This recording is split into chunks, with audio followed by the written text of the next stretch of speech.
Everyone, today we're going to look at some Chrome accessibility features that are going to help you with your students on the Chromebook. So the first one we're going to look at is select to speak. So what you're simply going to do to launch it is you're going to go down here to your little date, you're going to click, and you're going to notice you have a bunch of shortcuts here. You'll notice I have accessibility here.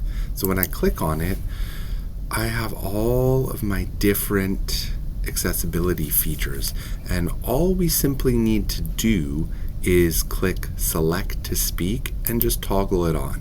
Now, if for some reason you don't have this right here, all you simply need to do is go to your little gear there, and then down here in accessibility, you're going to notice the first one here, show in quick settings, toggle that on. Now also with select speech, if I click into it, I'll notice this I simply can toggle it on from this menu, but also have a bunch of settings in these two places that I can go through and look at my device language, different things like that, background, how I'm highlighting words when it's spoken, color. I can customize it to help me. So a couple things you'll notice here is you'll know it's active if you have this down here.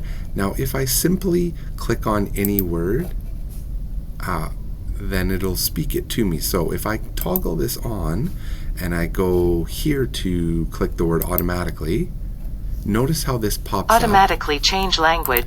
And it'll start and it'll create a little box around, but also another little quick little shortcut is I can highlight my text, and then my little magnifying glass on my keyboard, I can hold that and the letter S. Automatically change language.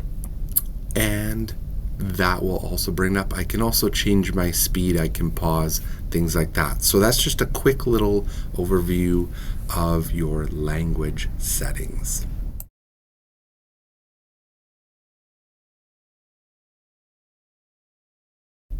Welcome back. We are going to look at our next Chromebook accessibility feature, and this one's called live captions. So we can create live captions for any video or audio within the Chrome browser for students. So this might be useful when they have auditory impairments or they're struggling to hear your media. So this could be in the videos you make or videos that you do find online. It's going to create those real-time captions. So to access it, you're simply going to go down here. You're going to go to your gear. You're going to come down here to accessibility. You're going to go all the way to audio and captions, and you're going to notice live captioning here. So you're just going to toggle that on. Now when I go to my Chrome browser and I simply hit play on my video, you're going to notice right here, this is creating the captions for me so students can easily follow along. So it's as simple as that. If I'd like to, I can simply go back to my settings gear, back to accessibility, back to audio and captions, and I can simply turn that off.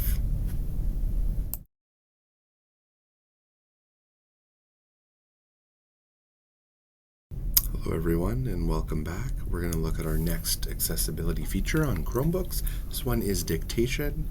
So if students are having difficulty typing or they find it easier to dictate responses, this is great. This works in the Chrome web browser. It'll work on docs, slides, anything within the Google environment. It's very easy for the students to turn on. So just like all our other accessibility features, they're going to go down here. They're going to go to their little quick settings, and right here, dictation. So you'll notice it's on here. I'll have my microphone. I can then simply go to my Chrome browser. I'm just going to use in this example how to search within Google. I click on my line and I click my little microphone, and notice how the text starts populating in the line. And I can hit enter, and it'll bring up my result for me. Again, this works similarly to read-write for students, but it's another great little accessibility feature for them.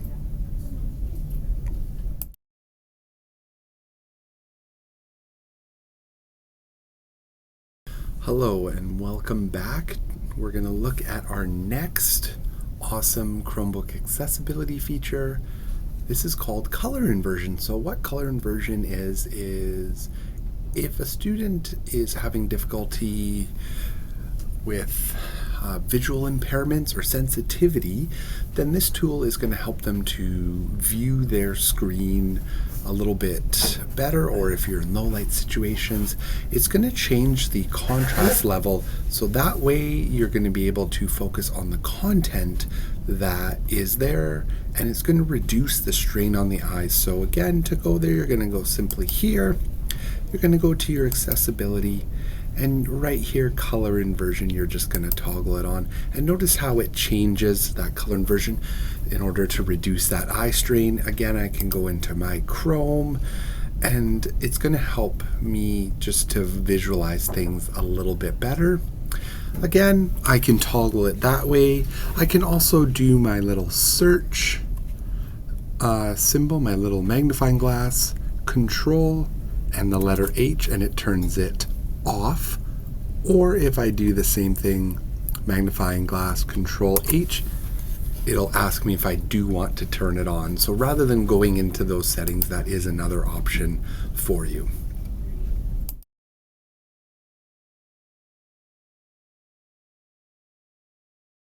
And welcome back to looking at accessibility features in the Chromebook. The last one we're going to look at is called magnifier, screen magnifier. So simply again, I can go here to my accessibility and turn it on this way. This is one way. Again, full screen magnifier. So when I turn it on, it's going to magnify my whole screen. I can simply move my mouse any way that I want in order to navigate and click into my windows. Again, I just have a little website here, and you can see as I do that, if I go also on my keyboard, Control Alt, and I use my 4 directional arrows, then it allows me to move around in order to view my content. Now, we might want to use this specific accessibility tool if students have visual impairments for any particular reason. As well, we might also have students who have difficulties tracking on the screen, and this is definitely a great way to bring that content in a little bit of a bigger format so they're able to move and navigate through the text-based content. Again, if I simply go magnifying glass, Control M, that's my little handy keyboard shortcut to turn it on and off. I don't always have to go down here. Again, if I do magnifying glass, Control M, then it will activate the full screen magnifier for me. So that's how you use this particular tool.